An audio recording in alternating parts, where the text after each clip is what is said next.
آپ جانتے ہیں کہ امام مہدی علیہ السلام کے ساتھی کن علاقوں سے آئیں گے؟ ویڈیو بہت امپورٹنٹ ہے، اینڈ تک دیکھیے گا، آپ کے دماغ کی کھڑکیاں کھل جائیں گی۔ آج کل کی دنیا ایک عجیب موڑ پر کھڑی ہوئی ہے۔ بظاہر سب کچھ معمول کے مطابق نظر آتا ہے، مگر حقیقت میں طاقت، خوف اور مستقبل کی غیر یقینی صورتحال ایک خاموش طوفان کی طرح بڑھ رہی ہے۔ ایک طرف بڑی عالمی طاقتیں اپنی چالیں چل رہی ہیں اور دوسری طرف مشرق وسطیٰ کا جو نقشہ ہے تیزی سے بدل رہا ہے۔ سوال یہ ہے، یہ سب کہاں جا کر رکے گا اور اس کا دی اینڈ کیا ہوگا؟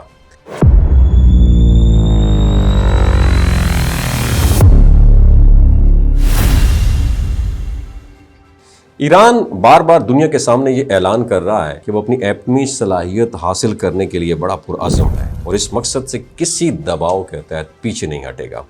یہ بیان صرف ایک سیاسی اعلان نہیں ہے، بلکہ عالمی طاقتوں کے لیے ایک واضح پیغام ہے۔ اگر ایران اس میدان میں کامیابی حاصل کر لیتا ہے تو دنیا میں دو بڑی مسلم ایٹمی طاقتیں سامنے آ جائیں گی، پاکستان اور ایران۔ یہ صورتحال نہ صرف خطے کے توازن کو بدل سکتی ہے بلکہ عالمی سیاست کے نقشے کو بھی نئی شیپ دے سکتی ہے۔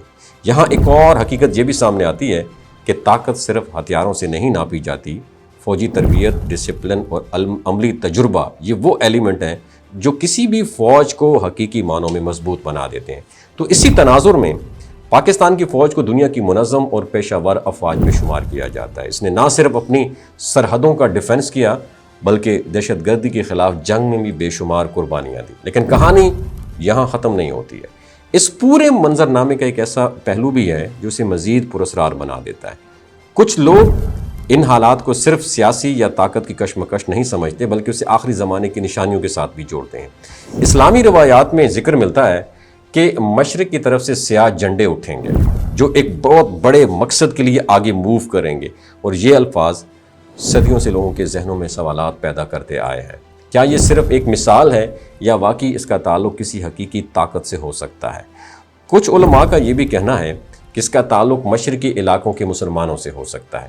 جب ہم آج کے حالات پر نظر ڈالتے ہیں تو مشرق میں ایک ایسی فوج نظر آتی ہے جو نہ صرف طاقتور ہے بلکہ ایمان اور جو ہے نا جذبے سے سرشار بھی ہے، اور وہ ہے پاکستان کی فوج۔ یہی وجہ ہے کہ کچھ حلقوں میں یہ سوال شدت اختیار کر رہا ہے کہ کیا مستقبل میں اس فوج کا کوئی خاص رول ہو سکتا ہے؟ یہاں ایک اور حساس پہلو بھی سامنے آتا ہے کہ دنیا میں جب ظلم، ناانصافی اور انتشار اپنی پیک کو پہنچ جائیں گے تو ایک ایسا وقت آئے گا جب انسانیت کو ایک مضبوط اور عادل لیڈرشپ کی ضرورت ہوگی۔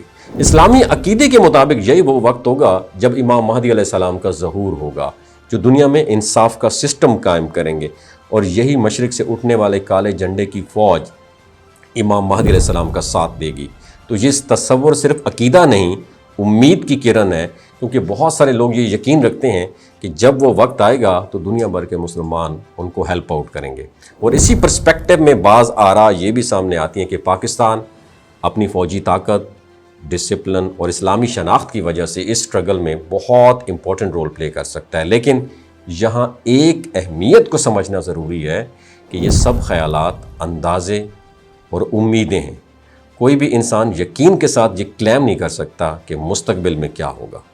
تاریخ نے ہمیں بارہا یہ سکھایا ہے کہ حالات پل میں بدل جاتے ہیں، اور وہی قومیں کامیاب ہوتی ہیں جو نہ صرف طاقتور ہوں بلکہ اصولوں پر بھی قائم رہیں۔ پاکستان کی فوج نے اپنی تاریخ میں بے شمار قربانیاں دی ہیں، اور اس کے جوانوں نے اپنی جانوں کا نذرانہ پیش کر کے اس ملک کو محفوظ بنایا، اور یہی وجہ ہے کہ پاکستانی عوام اپنی فوج پر فخر کرتے ہیں۔ لیکن ایک لمحے رک کر سوچئے گا، کیا صرف فوج ہی کسی قوم کی مضبوط بنا سکتی ہے؟ اصل طاقت کہاں سے آتی ہے؟ اصل طاقت ہے وہ سوال جو اس پوری کہانی کا سب سے اہم حصہ ہے۔ کسی بھی قوم کی اصل طاقت اس کے ہتھیار نہیں ہوتے بلکہ اس کا ایمان، اتحاد اور کردار ہوتا ہے۔ اگر ایک معاشرہ سچائی، انصاف اور اخلاقیات پر قائم ہو تو وہ ناقابل شکست بن جاتا ہے۔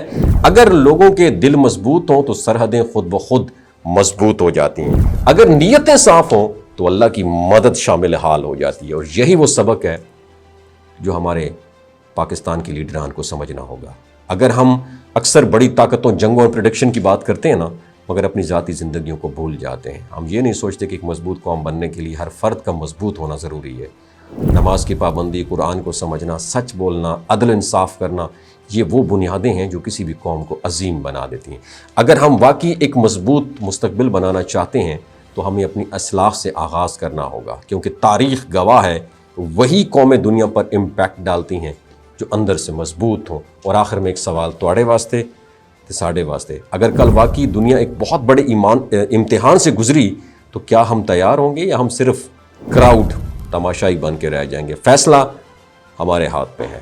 اگر ویڈیو اچھی لگی ہو تو شیئر ضرور کیجیے گا، نیچے کامنٹ سیکشن میں لکھیے گا آمین۔